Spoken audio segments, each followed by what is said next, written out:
Hello and welcome to another video. So what have we got going on in the workshop today? Well, me and the hen have been making a new gate for our next door neighbour. Well, say I made it. Alan cut all the steelwork out and I've just welded it all together. So needs a little bit of finishing off. We've got some holes to go in the end, to put the gate eyes in, and a snack on the other end, but I think we'll do that when we hang it, and then we make sure we get them in the right place. And we've also been doing a bit of wood butchery. That's our new throne room. Not quite finished yet, but we've got a toilet in there, and then we're going to have a washing machine, a sink, maybe even a dishwasher under there. So that's made the best use of that little bit of room under the stairs. And if we go upstairs, see what Alan and Bob have been doing up here. There you go, they're making a new playroom. I'm going to build an office. Keep all the paperwork in and crap like that we don't want in the workshop. It's what we do in our spare time. Not that we have any, but there you go. That'll be alright when it's done. But the main job on the list is this little bad boy. As you can see, that shaft is split in two, so we're going to try and weld that back together, see if we can get it to stay together.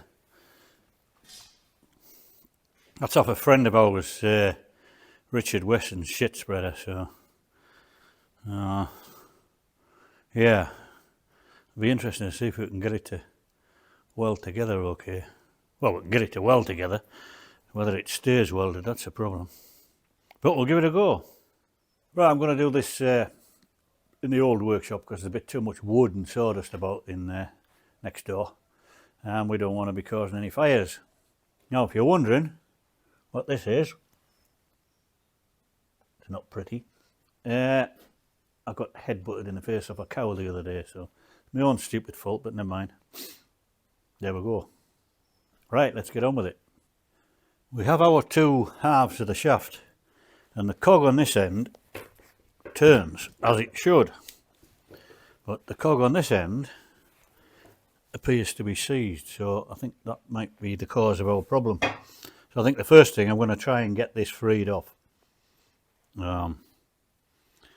need that cog to be spinning on the shaft, otherwise it's not going to work. Right, well, I've left that overnight soaking in diesel, so it's very stiff, this cog, but it does actually turn. But I've ground that off, and you can see here where it's had a grease nipple in. So I think the first thing I'll do is try and get the new grease nipple in there, and see if we can get a bit of grease in. That might ease it up a bit. I've just got a flat bladed screwdriver. I'm just going to tap into that broken grease nipple. See if it will come out. Oh yeah.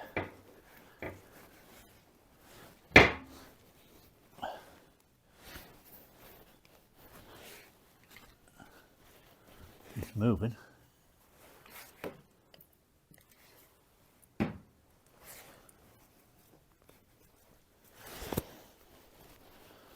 Tight, that's it.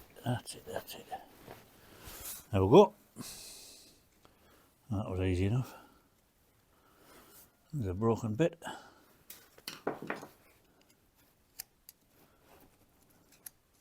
Now,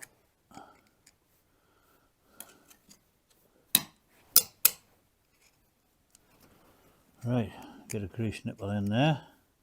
See if we can get some grease in. Right, I've got about 250 grease nipples here. All different shapes and sizes, metric and imperial.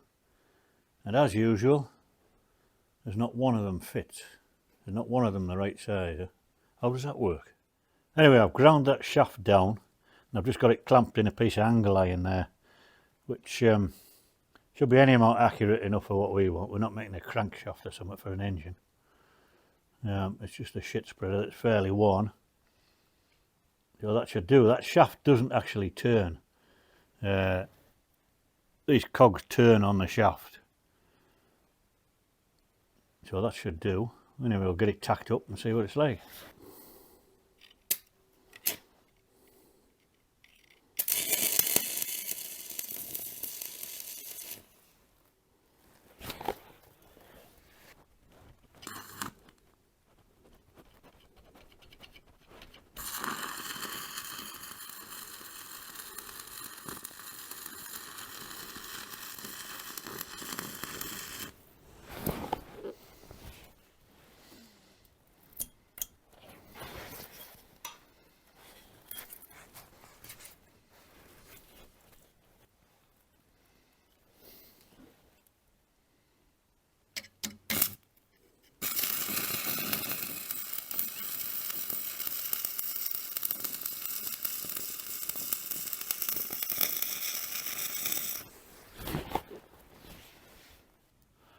So I can crack on now and fill all this gap up with weld. It'll take a little while, but yeah, that should do it.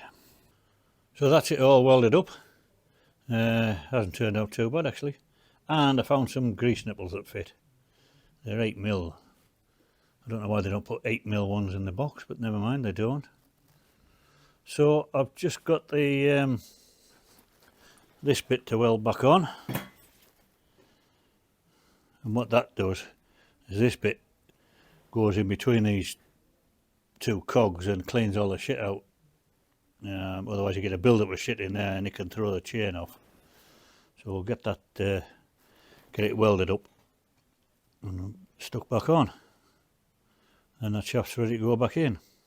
Right, let's see what happens. I'll try and pump a bit of grease in.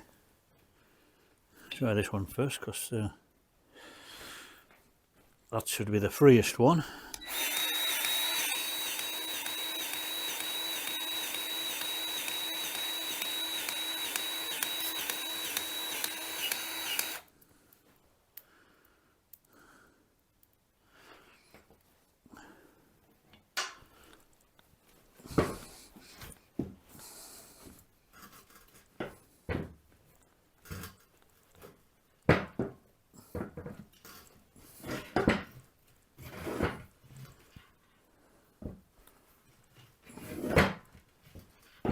Well, it turns.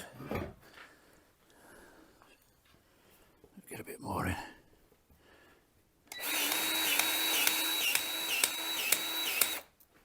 Oh, look at that coming out the end. That's the old grease coming out.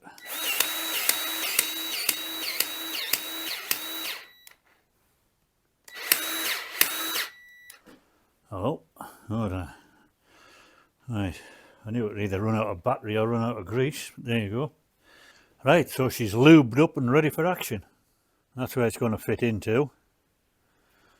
Like this one on this side, same as that. And these threaded bits that come out of the end here, they're the chain tensioners. They'll fit onto a cross piece that goes across here, and we can tighten the chains up. But before we do that, you can see on the inside, on the right hand side we've got the floor lats in, and we're taking the left hand side ones out because they were rotten, so they'll all be to replace before we can get it back together. Yeah, it's a Richard Weston D8. It's not our spreader, this one. Similar to ours is a D10, so a little bit bigger. But basically that's it. Oh shit. Just a bit smaller version of ours. And I think we're also going to weld a new eye on the front there, because it's, as you can see, that's fairly oval, that one. It's quite worn, it's got a bit thin on there. I think we'll just replace that while we're on. So, what else has been going on around the place? Well, any of you that saw on the older videos where we replaced the cowshed wall with concrete panels, you might be wondering how we got on. I'll show you. Basically what we did is we pinched these nets off one of our south facing sheds. Put them on. They're a bit deep, a bit too big, but yeah, they seem to work. They've let quite a bit of light in, plenty of air in, and they kept the snow out there. We had quite a bit of snow about 3 weeks ago. So yeah, I think they're working well. Yeah, most of the work that's going on at the minute revolves around feeding cows and sheep, so yeah, that's keeping us quite busy.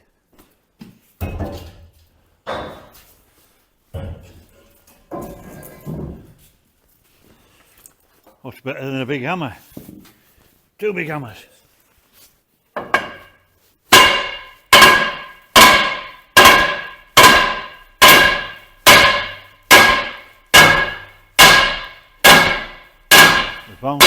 Bouncing on something here. Get a bolt in because I'm only one bat away from getting this one in. Right, so that's the shaft back in.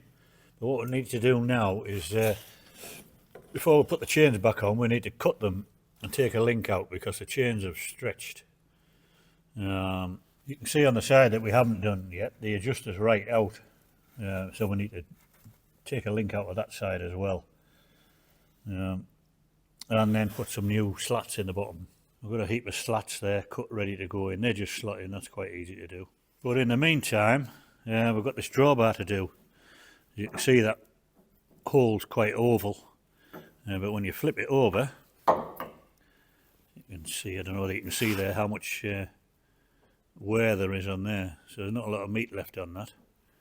So we're going to put a new one on, but there's quite a bit of work to do to get the old one off.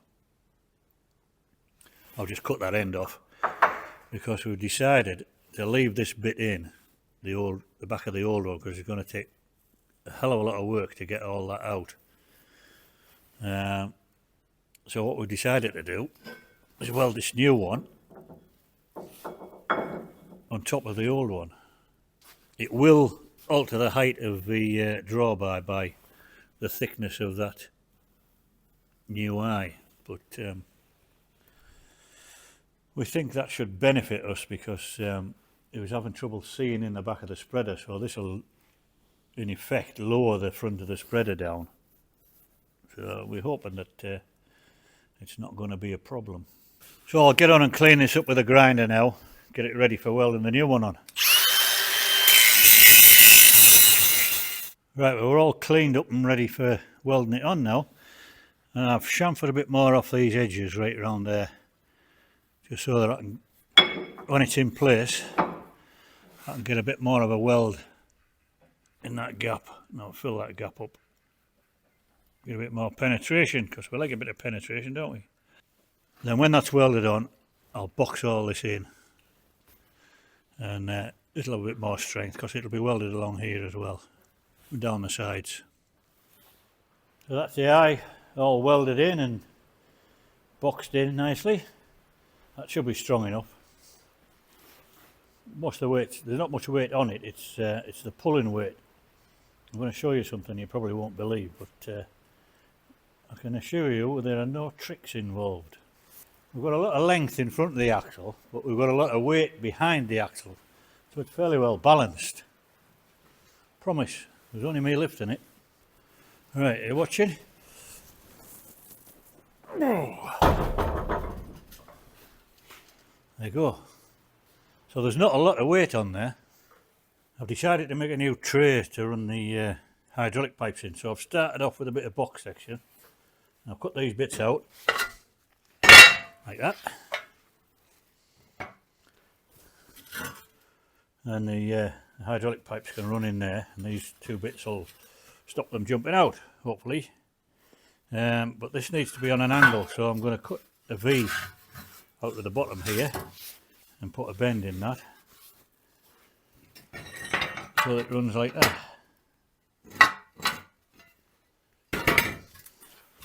If I get my calculations right, it might work. Right, that's my V cut out and bent. It's to replace this bit that, yeah, seen better days obviously. So all I need to do now is cut this bracket off here and weld it onto there to store the pipes in when you disconnect them from the tractor. Right, let's get the welder out again.